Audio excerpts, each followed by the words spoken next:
Good evening to you, and thanks for watching WGXA News at 5. I'm Nikel Williams. So we hope you're having a wonderful Thanksgiving celebrating with your families. We start tonight with a live look downtown Macon. Our meteorologist Daniel McFarland is live in the Skywatch Weather Center tonight for you with the latest. Daniel, how are the holiday weather conditions shaping up?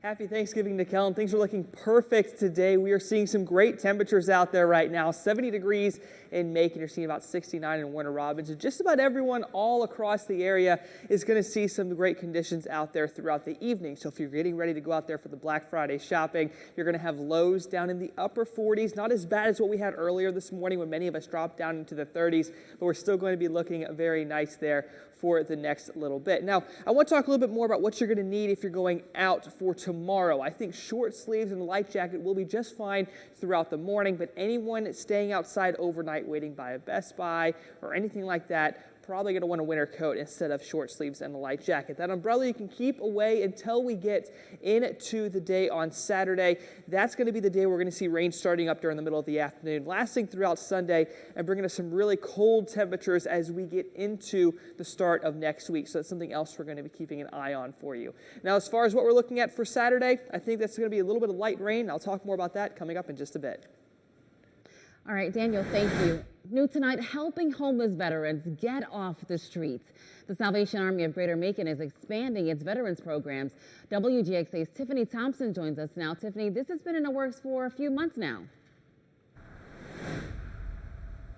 Nikhil, that's right. It was actually back in June when the Salvation Army of Greater Macon decided that they wanted to really focus on their veterans programs. So today I wanted to take a deeper dive to see exactly what they have going on. Go ahead and take a look. As you can see on your screen here, Major Andrew Gillum is the commanding officer for the Salvation Army of Greater Macon. He says the sole responsibility of his organization is to help people, but lately they've especially been focusing on our veterans.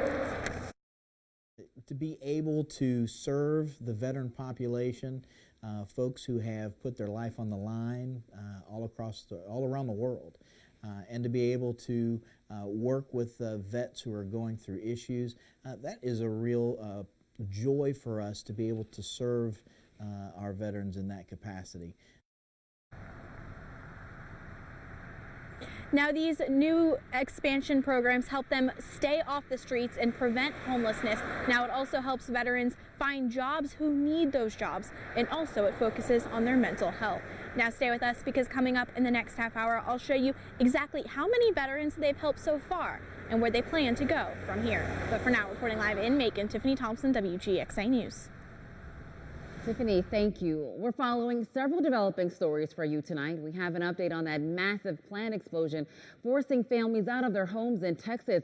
Plus, the presidential candidates continue to push their campaigns forward, working to attract young voters tonight. But first, we're helping you get into the holiday spirit with a recap of this morning's Macy's Thanksgiving Parade with more than 250,000 onlookers.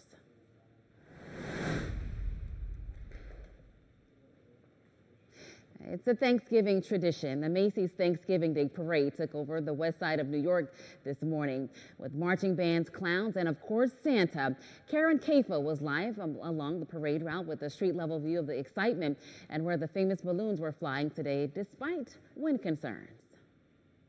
The Macy's Thanksgiving Day Parade procession coming to a close as it does with the arrival of Santa, and it has been quite a morning here on the west side of Manhattan. The big drama in the lead up to the parade start was whether we would get to see those giant balloons, 16 of them inflated last night, that we're waiting to see if they could be in the parade or if the wind conditions would be too strong.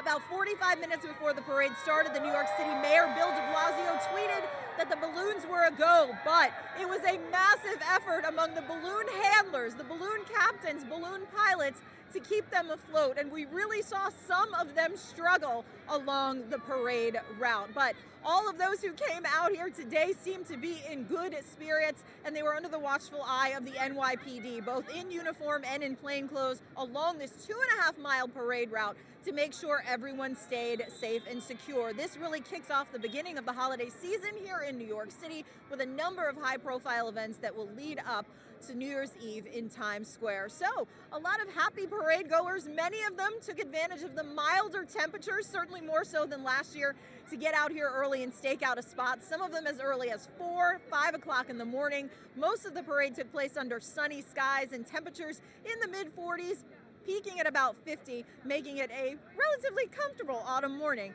to be out here to celebrate Thanksgiving. In New York, I'm Karen Kafa.